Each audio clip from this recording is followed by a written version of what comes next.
Senator Cotton.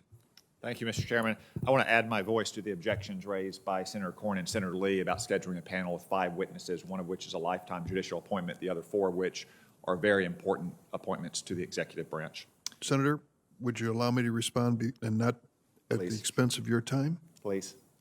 Senator, in the last Congress, on the following occasions, we had 1 court nominee followed by a second panel with 5 nominees, judicial and executive nominees.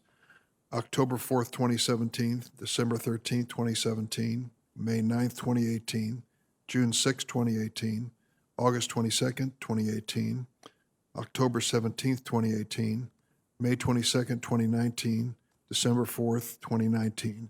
These panels included lifetime appointees, and as you can see, in 8 different occasions under Republican leadership, they had exactly the same format as today.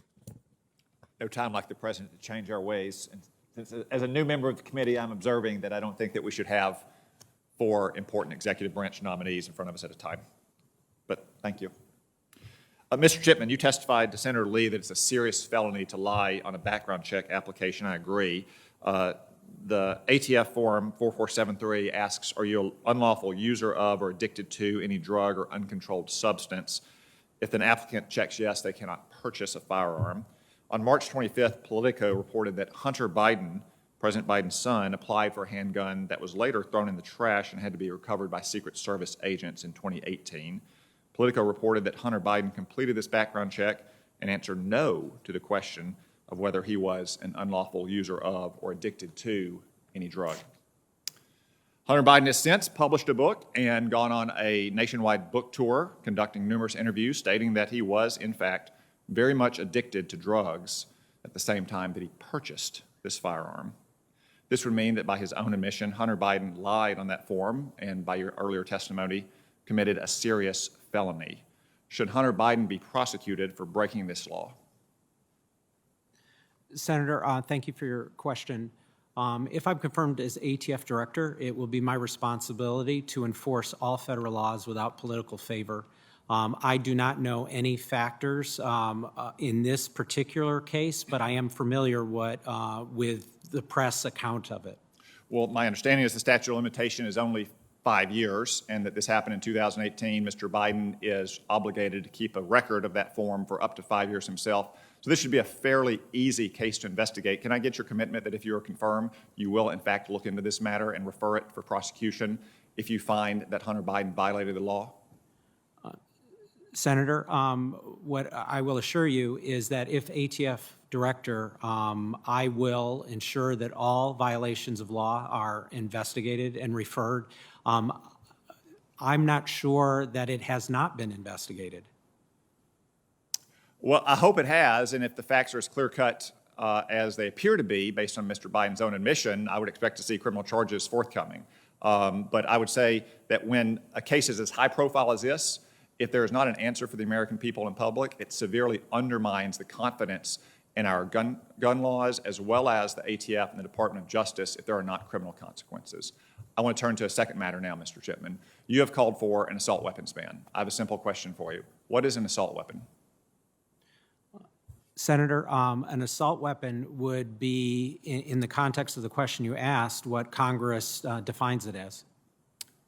So you're asking us to ban assault weapons. We have to write legislation. Can you tell me what is an assault weapon? How would you define it if you were the head of the ATF? How have you defined it over the last several years as your role as a gun control advocate? Senator, if I'm confirmed as ATF Director, my recollection is the only process by which ATF has weighed in is that I know there's a Demand Letter 3 program, which requires multiple reports, multiple sale reports on the southwestern border. And ATF in that program has defined an assault rifle as any semi-automatic rifle capable of accepting a detachable magazine above the caliber of .22, which would include a .223, which is, largely the AR-15 round. So you believe that every weapon that takes a detachable magazine that can take a .22 round or .556 in military parlance should be defined as an assault weapon? Let me clarify. What I believe I just said is any semi-automatic rifle. Okay, any semi-automatic rifle. What, That's the definition. A detachable magazine that takes a 5.56 or 22 round should be defined as an assault weapon. Senator, you asked me if ATF had used this term, and I was sharing with you my knowledge of a program in which ATF has defined this term. And it is in the Demand Letter 3 program, and that rifle is a semi-automatic rifle capable of accepting a detachable magazine with a round greater than a .22 caliber. And in those cases, firearms dealers on the southwest border are required to make a multiple sale report to ATF. I'm amazed that that might be the definition of assault weapon. That would basically cover every single modern sporting rifle in America today. Let me put it this way.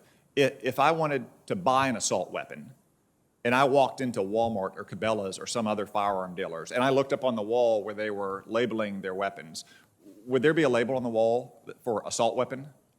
I don't believe, Senator, and thank you for this question, that the firearms industry has used the term assault rifle in their marketing since there was a ban on it.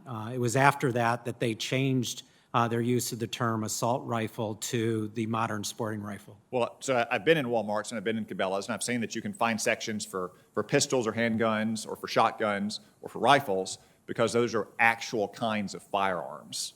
I think our exchange here illustrates that there really is no such thing as an assault weapon. That is a term that was manufactured by liberal lawyers and pollsters in Washington to try to scare the American people into believing that the government should confiscate weapons that are wildly popular for millions of Americans to defend themselves and their families and their homes. Thank you, Senator. Senator Hirono. Thank you, Mr.